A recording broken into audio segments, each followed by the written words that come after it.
हर हर महादेव। ओम नमः शिवाय। आज एक चर्चा कहने जा रहे हैं। अगर आप लोगों को अच्छा लगेगा तो लाइक कीजिएगा, सब्सक्राइब कीजिएगा। शिव जी का भक्ति है। तो एक बार नारद मुनि हाथ में वीणा लिए। एक नारद मुनि हाथ में वीणा लिए हरि गुणगान करते श्री शंकर जी के पास पहुँचे और बोले, भगवान, मैंने इतने लोक देखे हैं, परंतु कांति नगरी के सियाल राज के समान अतीत ही तक शिव भक्ति किसी को नहीं देखा। इस बात को सुनकर शंकर जी ने क्रूप अरोधी वेश बना उस राजा के पास जाकर आंखें लाल करके खाने को मांगे और इसी सिलसिले में किसी बहाने उसके लड़के को मरवा दिया। शंकर जी गुस्सा हो गए थे। रानी और राजा को इससे कुछ भी शौक नहीं हुआ। उन्होंने अतिथि सेवा में कोई त्रुटि न आने दी।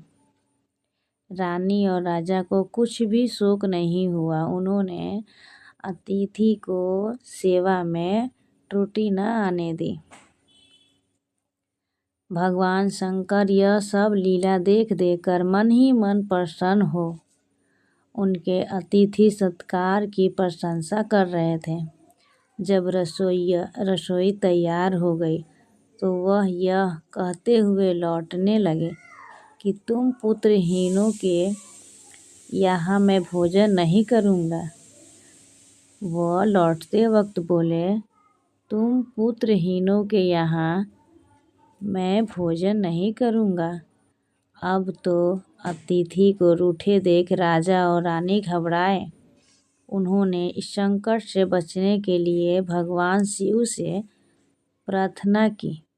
क्रूप मनुष्य तुरंत शिव जी के रूप में बदल गए और बोले, तुम अपने पुत्र को जोर से पुकारो। उन्होंने वैसा ही किया और शिव की दया से वह मित्र पुत्र और भी तेज युक्त होकर हंसता हुआ उनके सामने उपस्थित हो गया। कांति नगरी में चारों ओर आनंद ही धारा बहने लगी।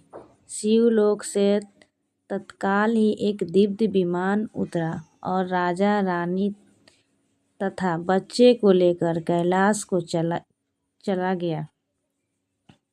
शिव भक्ति की ऐसी ही महामहिमा है।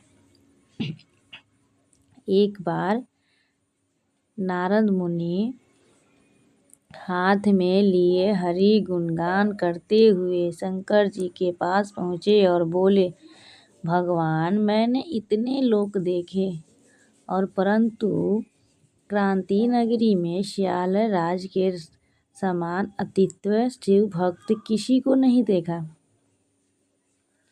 इस बात को सुनकर शंकर जी ने क्रूप आरोधी वेश बनाकर उस राजा के पास जाकर आंखें लाल करके खाने को मांगा और इसी सिलसिला के किसी बहाने उसके लड़के को मरवा दिया।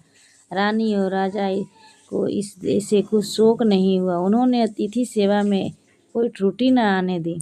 भगवान शंकर ये सब लीला देख कर मन ही मन प्रसन्न हो उनके अतिथि सत्कार को प्रशंसा कर रहे थे। जब रसोई तैयार हो गई तो वह यह कहते हुए लौटने लगे कि तुम पुत्रहीन के यहाँ मैं भोजन नहीं करूँगा।